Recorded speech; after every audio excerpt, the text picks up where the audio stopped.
All right, what is going on, guys? So this video is going to be a little bit more on the serious side of things, and I'm going to try and not get too upset on the entire situation, but I want to give you guys my raw thoughts on M2 and the SSD issue.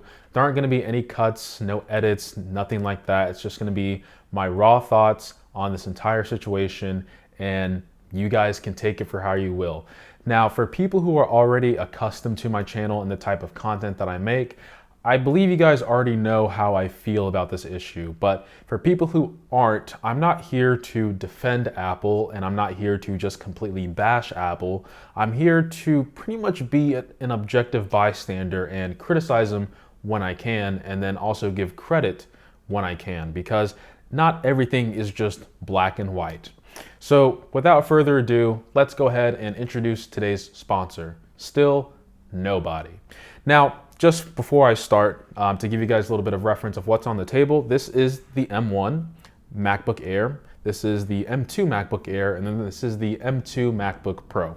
So to start off with, I always try my best to not watch anything from other tech channels in terms of products that I am interested in to unbox and review on the channel. So I stayed away from any M2 unboxing, first impressions, or reviews until I got the product in hand myself.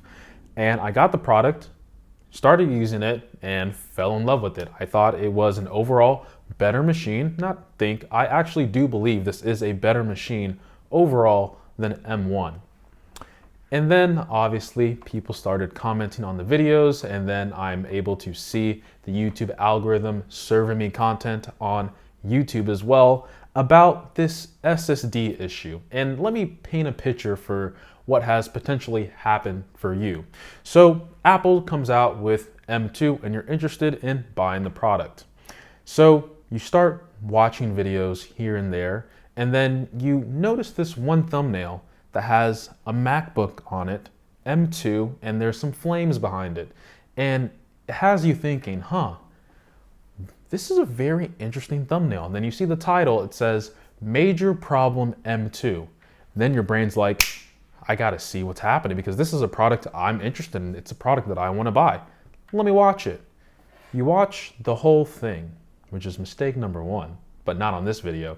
You notice that there is a problem with the SSD in the base model of the MacBook Air and the MacBook Pro with M2. Since you watched the whole video, YouTube's like, we know what video you want to start watching. Let's give this person more M2 SSD issue videos.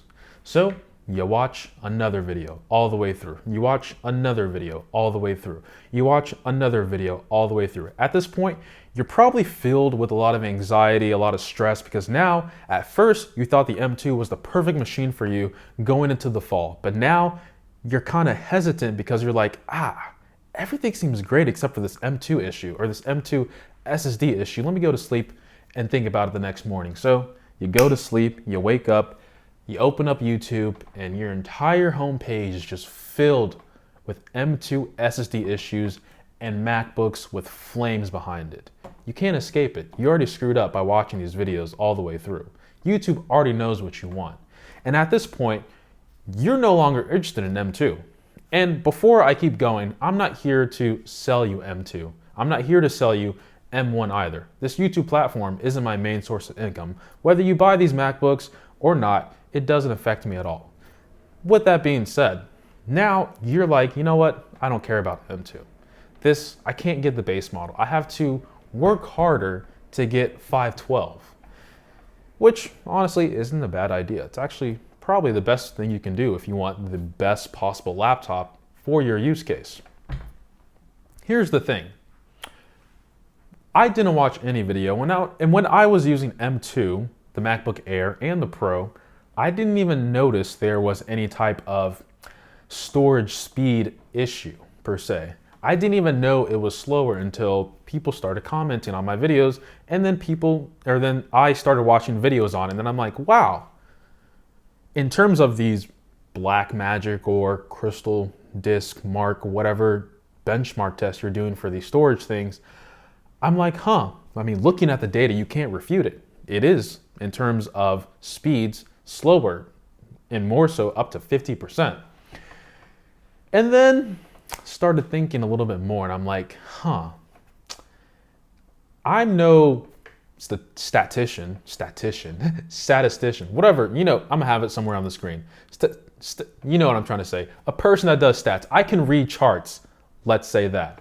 And I understand when you are doing these benchmark scores or charts, it's really easy to manipulate the viewer. And I don't think it's ever intentional, right? If you are doing benchmarks for these read and write speeds or just anything in general, in some cases you'll see that the M2 read and write speeds are 50% slower.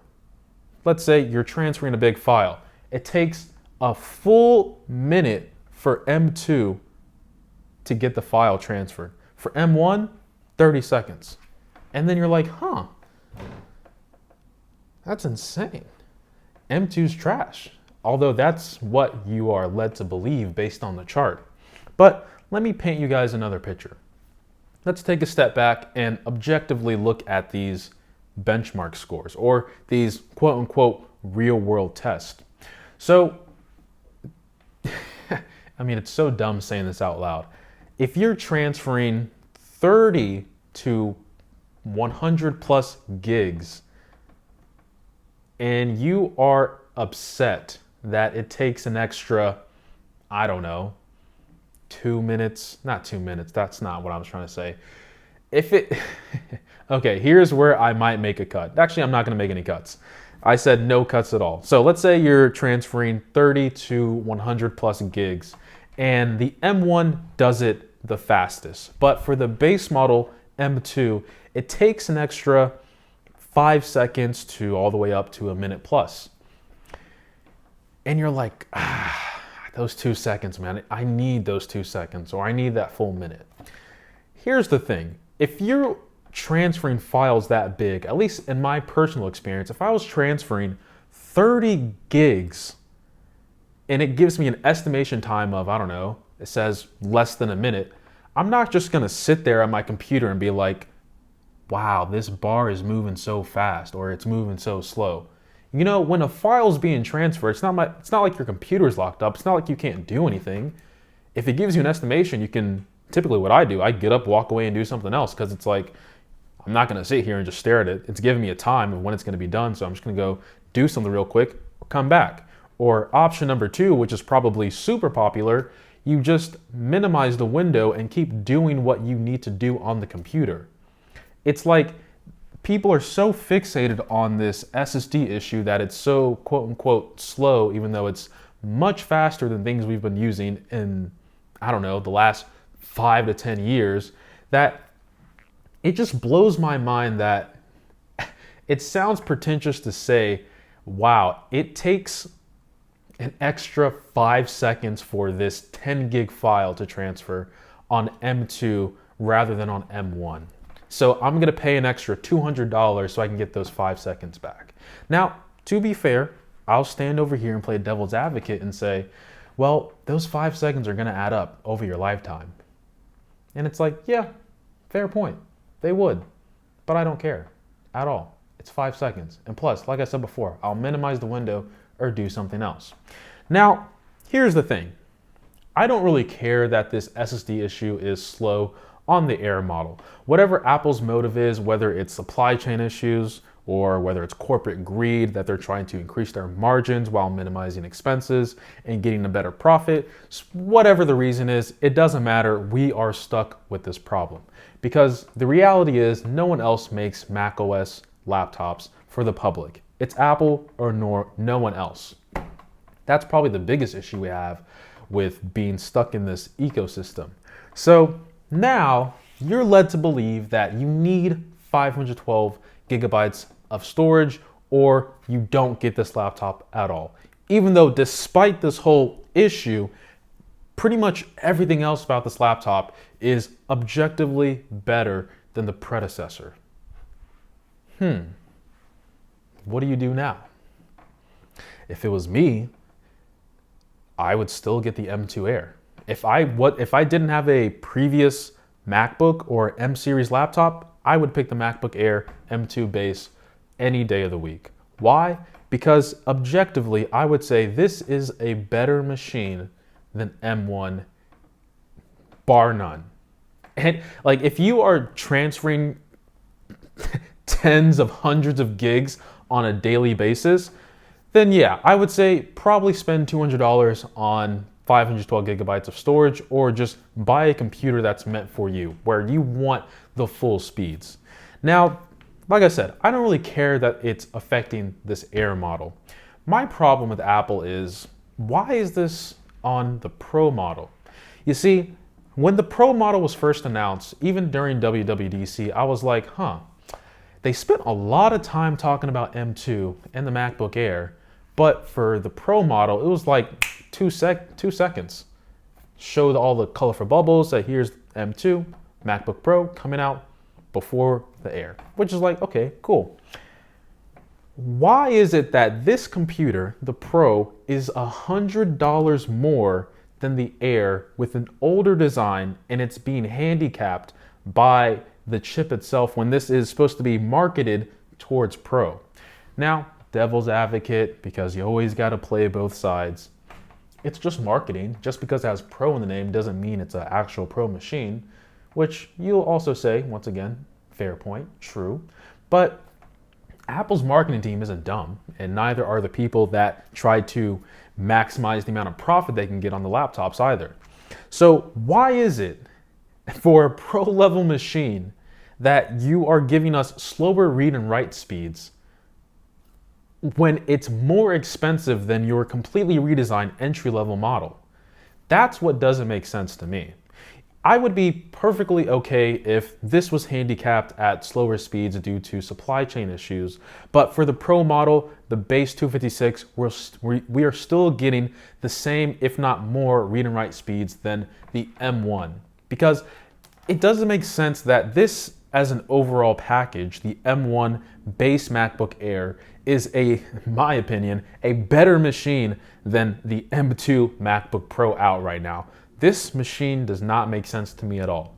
Now, I know some people might say, well, there are other issues with M2, such as thermal throttling. You might want to get the fan. I still don't think the price warrants this computer at all. This computer should only be purchased by companies that need to give it to their employees to do work. This should not be purchased for any type of personal use, in my opinion. Don't waste money on the M2 MacBook Pro. Now, back to what I said a little bit before about now you watch these videos and now you're led to believe that you need 512 gigabytes of storage in order to get the full capabilities of M2. And this is where I think people start to get, what's the word I'm looking for? Analysis paralysis, or they're just, their brain is almost tricking them into confusing their wants with needs. Like, here's a good example, right? When you start watching a lot of tech content, starting to figure out how to build your own computer, figure out which CPU cores and stuff you need, you start to go down this rabbit hole of just learning a whole bunch of stuff that you didn't know before that is actually pretty useful for knowing what is valuable and what's not valuable. But I feel as though people have gotten lost in that, in the aspect of, I know some friends that are like, you know, looking at this benchmark chart, the i9 is all the way over here, or the R9 5900X is all the way over here. I don't even know if that's a chip anymore, but regardless, you know what I'm talking about. The top chip is at the top, and people are led to believe, based on these charts, that they need this. And I'm looking at my friends like, do you really need an i9 to just open up a web browser and probably have Twitch on one screen or YouTube on one screen, probably have social media on another screen, and then you're playing your game in the middle? You don't need an i9 for that. At most, you probably need an i5. But it's these charts that people are always just sucked into. It's like, I get it, man. The i7 looks amazing. The i9 looks amazing, but you're gonna have to spend more money on cooling. You're gonna have to probably pair that with pretty good RAM, beef up your power supply, and it's just like you're inherently thinking you need all this when you don't. That's why people are like, you need 512 gigabytes of memory. Otherwise, the M2 is useless. It's like, no, it's still a pretty, amazing machine. And this is the metaphor or correlation that I want to make. The people who criticize or try to make you feel bad for your purchase based on what they feel like you need is a big red flag to me. I see in some comments sections that people are typing, oh look, I just got my M2 MacBook Air, 256 gigabytes of storage, 8 gigabytes of RAM. I'm so happy, I can't wait for it to arrive. And then someone else replies underneath them, you're an idiot. You just bought a worse machine than M1. And it's like, if you're going that far to advocate to other people about how bad their purchase is based on what you think they need, you probably need to clear your YouTube history and do something else. Because for one, it's not that serious, and two, that's where you start to just become, I hate to use this word, toxic. Because it's the same way where, let's say hypothetically, there is this amazing TV show. I haven't watched it myself. This is just based on what I know. But I've had other TV show experiences where the majority of the series is amazing, fantastic, perfect storyline, perfect character development, soundtrack's amazing. It just checks all the boxes of what you want in a good story. And then the last season or the ending isn't what you expect and leaves a bad taste in your mouth. Now, there's some people that will just go out into the world and say, this series is absolutely disgusting. It's terrible. No one needs to watch this. And then there's other people like me who are like, yeah, the ending sucked, but still a pretty good show. Yeah, because guess what? Overall, the show is good. It's just that the ending sucked. Just because you're fixated on the ending doesn't negate all the amazing memories you made on watching the show and how it made you feel. Same with M2 Air, or the M2 base model, that this is, I'm talking about M2, I'm talking about the Air, not the Pro. The Pro pisses me off. Let's just get this off the table. The M2 Air is an amazing product. Objectively, I would say it is a better machine than M1. But people are just so fixated on this slower write speeds and read speeds that it's like, no, this entire thing sucks. No one should get this. And it's like, dog, it's not that serious. If anything, it's still pretty fast. And I think we should be happy at the fact that, listen, if you're transferring 10 to 30 gigs, I'm sorry, it takes 1 minute. At least it doesn't take 20 minutes like it did probably 10 years ago, or even more. It's like, I don't really understand. Let me go bring the Starlight. Where's the Starlight? Starlight! Where'd it go? Bro, if I'm missing out loud, oh, there it is. Let me ring it real quick. Here's the last thing that I want to leave off on. So, do I think this is an issue? Yes, it is an issue. I don't think this should be on the Pro model. Apple's motive, I don't know. But for the base Air model, I think this is a fantastic machine. My color preference, midnight. Now, I've said this before in my comparison video, if you do not have an M product, you should consider the MacBook Air. I would still prioritize a memory upgrade over the storage because memory, I feel as though, is much more valuable on Apple products than storage. With that being said, if you upgrade the storage and the memory, feel as though you're starting to buy the wrong product, and then you should look into getting the MacBook Air M1, because this right here is a fantastic computer and is one of my favorite laptops that has been made in the past 3 years. It is one of Apple's best product. God, I love this machine. All right, what can I leave this video off on? That's pretty much my thoughts on the whole issue. Take with it what you will. I think this might be my second unscripted video ever on this channel, so you guys tell me how you feel about it, whether you want me to do, I guess, the cuts, the edits, I don't know, whatever people are doing nowadays, but that's how I feel. Let me know if you guys feel the same about the situation. The base model is perfectly fine. Oh, this is actually what I want to leave off on. International people outside the US and Canada, because Canada, you low-key count, but at the same time, the prices you guys see is kind of outrageous. So my audience is like 35% North American, and then everything else is just everywhere else in the world. And this is where I'm speaking to you guys specifically, the 65%, I think, if I can do math properly. When you're watching these videos, you too might be led to believe, man, 512, do you know how expensive this product is as it is as a base model? And now these reviewers are telling me I need 512. I'm telling you right now, you don't need 512. You are perfectly fine with 256. I don't think people know how, actually, as an American, Apple products are expensive. Outside the US, they are even more expensive. That's why I feel as though people overseas look at Apple as an actual premium product, because it is expensive. So people saying, hey, just toss another $200 and get the 512 and you'll be happy. Use my affiliate link down below. It's like, it's not that easy for some people around the world.